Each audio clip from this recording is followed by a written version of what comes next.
মনে রাখতে হবে, নেতার পিছনে ঘুরে ঘুরে নেতা হওয়া যায় না। এই যে তরুণ প্রজন্ম আপনারা যারা আছেন, নেতার পিছনে ঘুরে ঘুরে নেতা হওয়া যায় না, যোগ্যতা বলে নিজে নেতা হয়ে উঠতে হয়। যেমন আমাদের দেশে দেখবেন এমপি মন্ত্রীরা পোলাপান, এমপি মন্ত্রীরা দেশে হচ্ছে মাতুব্বুরি করে, সবাইকে শাসন করে, আর নিজের পোলাপানকে সে বিদেশে রাখে। বিদেশে রাখে না, আবার পরের পোলাপানের পড়াশোনাটা নষ্ট করে, পরের পোলাপান দিয়ে প্রোটোকল নেয়, পরের পোলাপানকে সবসময় রাজনীতি করায়।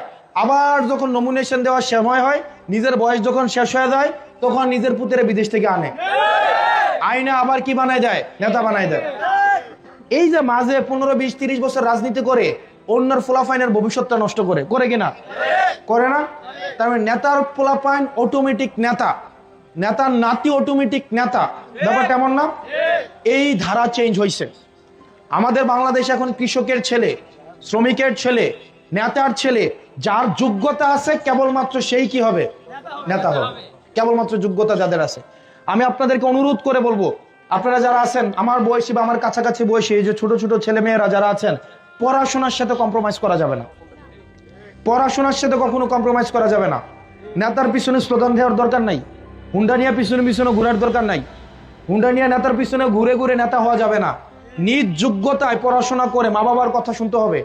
আমরা পড়াশোনা করছি, আমরা ঢাকা বিশ্ববিদ্যালয়ে পড়াশোনা করছি, করে এখন হচ্ছে মানুষের সামনে আপনাদের আল্লাহ সুযোগ দিচ্ছে 2-4টা কথাবার্তা বলি। আল্লাহ যদি যোগ্যতা দেয়, নেতা পদ পাইলে যে মানুষের সেবা করতে পারে বিষয়টা এমন না। যারা সেবা করার তারা পদ না পাইলেও পারে, তারা পাইলেও পারে। আর যারা পারেন ওই চেনা বামনের ফইতা লাগে না, ফইতা দিলে বামন হওয়া যায়, ব্যাপারটা এমন না। যারা বামন এমনি বামন। এই কারণে আপনারা যারা আছেন, আপনারা পড়াশোনার সাথে কখনই ইয়া করেন না, কম্প্রোমাইজ করেন না। আর আমি এখানে আসার সময় শুনছি এই এলাকাতে মাদকের বিস্তার আছে, মাদকের বিস্তার আছে।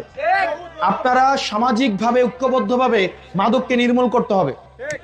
এই যে আমার মা একটা আমাদেরকে একটা গল্প বলতো, আপনার কামারওয়ালা আছে না, ধরেন কামারওয়ালা, ও দেবিদ্বারের বাসায় তো কইতাছি, মানে কামারওয়ালা বুঝেন তো? ধরেন এটা খারাপ অর্থে বলতেছি না, ধরেন একটা গল্প আছে, যেই লোক কামারওয়ালার লগে চলে, কামারওয়ালার লগে সবসময় থাকে, কামারওয়ালা হয়তো তারা মারবে না, তার হয়তো আঘাত করবে না, কিন্তু কামারওয়ালার সাথে থাকলে ওই আগুনের 2-4টা ফুলকি তার গায়ে লাগবে, লাগবে না? আবার যেই লোক আতরওয়ালার লগে চলে, ওই লোক আতরওয়ালা হয়তো আতর ফ্রিতে দিবে না, কিন্তু আতরের সুঘ্রাণটা পাওয়া যাবে, যাবে না? এই কারণে এই ছেলে বয়সে আপনারা যারা আছেন, আমার মা একটা সবসময় কথা বলতো, সঙ্গ খুব গুরুত্বপূর্ণ।